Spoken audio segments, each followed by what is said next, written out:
Hi hello ನಮಸ್ಕಾರ ಪ್ರಿಯ ವೀಕ್ಷಕರೇ, K C C ಟಾಕ್ಸ್ಗೆ ಸ್ವಾಗತ. ಮಾರ್ಕ್ ಸಿನಿಮಾ ಇದೀಗ ಇದೇ ಡಿಸೆಂಬರ್ 25ಕ್ಕೆ ತೆರೆ ಕಾಣುತ್ತಿದೆ. ಸಿನಿಮಾ ಹೇಗಿರಬಹುದು ಎಂಬುದರ ಬಗ್ಗೆ ತುಂಬಾ ನಿರೀಕ್ಷೆ ಕೂಡ ಇದೆ.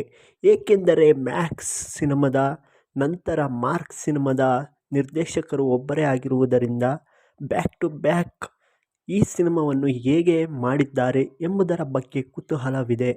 ಹಾಗೆ ಮಾರ್ಕ್ ಸಿನಿಮಾದ ಬುಕ್ ಮೈ ಶೋನಲ್ಲಿ ಫ್ಯಾನ್ ಶೋ ಟಿಕೆಟ್ಗಳು ಸೋಲ್ಡ್ ಔಟ್ ಆಗಿ ಅಭಿಮಾನಿಗಳು ಕಾತುರದಲ್ಲಿ ಕಾಯುತ್ತಿದ್ದಾರೆ ಮಾರ್ಕ್ ಸಿನಿಮಾಗೋಸ್ಕರ.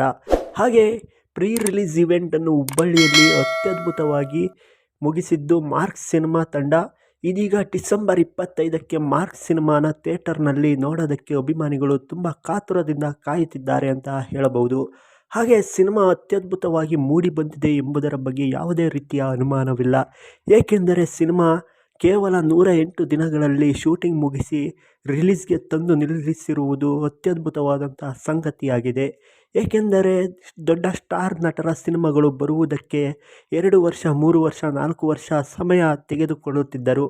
ಆದರೆ ಸುದೀಪ್ ರವರು ಈಗ ಮಾರ್ಕ್ ಸಿನಿಮಾದಿಂದ ಅತ್ಯದ್ಭುತವಾದಂಥ ಒಂದೊಳ್ಳೆ ಮುನ್ನುಡಿ ಬರೆಯೋದಕ್ಕೆ ಹೊರಟಿದ್ದಾರೆ ಅಂತ ಹೇಳಬಹುದು. ವರ್ಷಕ್ಕೆ ಮಿನಿಮಮ್ ಅಂದರೂ 2 ಸಿನಿಮಾಗಳನ್ನು ಕನ್ನಡ ಚಿತ್ರರಂಗಕ್ಕೆ ನೀಡಿದರೆ ಚಿತ್ರರಂಗದಲ್ಲಿ ಬಾಕ್ಸ್ ಆಫೀಸ್ನಲ್ಲಿ ಅತ್ಯದ್ಭುತವಾದಂಥ ಕಲೆಕ್ಷನ್ ಕಂಡು ಅತ್ಯದ್ಭುತವಾದಂಥ ಕನ್ನಡ ಚಿತ್ರರಂಗವನ್ನು ಇಡೀ ಭಾರತದಲ್ಲಿ ಮತ್ತೆ ಎತ್ತರಕ್ಕೆ ಕೊಂಡೊಯ್ಯಲು ಸೂಕ್ತವಾದ ಸಮಯ ಅಂತಾನು ಹೇಳಬಹುದು. ಹಾಗೆ ಮಾರ್ಕ್ ಸಿನಿಮಾವನ್ನು ನೋಡಲು ಕಾತುರದಿಂದ ಕಾಯುತ್ತಿರುವ ಕಿಚ್ಚನ ಅಭಿಮಾನಿಗಳು ಸಿನಿಮಾ ಯಾವ ರೀತಿ ಇರಬಹುದು ಎಂದು ಕಮೆಂಟ್ ಮಾಡಿ ತಿಳಿಸಿ. ಹಾಗೆ ಇದೇ ರೀತಿ ಮಾರ್ಕ್ ಹಾಗೂ 45 ಸಿನಿಮಾಗಳು ಒಂದೇ ದಿನ ತೆರೆ ಕಾಣುತ್ತಿರುವುದರಿಂದ ಯಾವ ಸಿನಿಮಾ ನೀವು ಮೊದಲು ನೋಡುತ್ತೀರಿ ಎಂದು ಕಮೆಂಟ್ ಮಾಡಿ ತಿಳಿಸಿ. ಹಾಗೆ ಈ 2 ಸಿನಿಮಾಗಳ ಪೈಕಿ ನಿಮಗೆ ಯಾವ ಸಿನಿಮಾ ಇಷ್ಟವಾಗಬಹುದು? 2 ಕೂಡ ಕನ್ನಡ ಸಿನಿಮಾಗಳೇ ಆಗಿರುವುದರಿಂದ 2 ಸಿನಿಮಾಗಳನ್ನು ಕೂಡ ನೋಡಿ ಎಂದು ಹೇಳುತ್ತಾ ಮುಂದಿನ ವಿಡಿಯೋದಲ್ಲಿ ಸಿಗ್ತೀನಿ. ಬಾಯ್ ಬಾಯ್.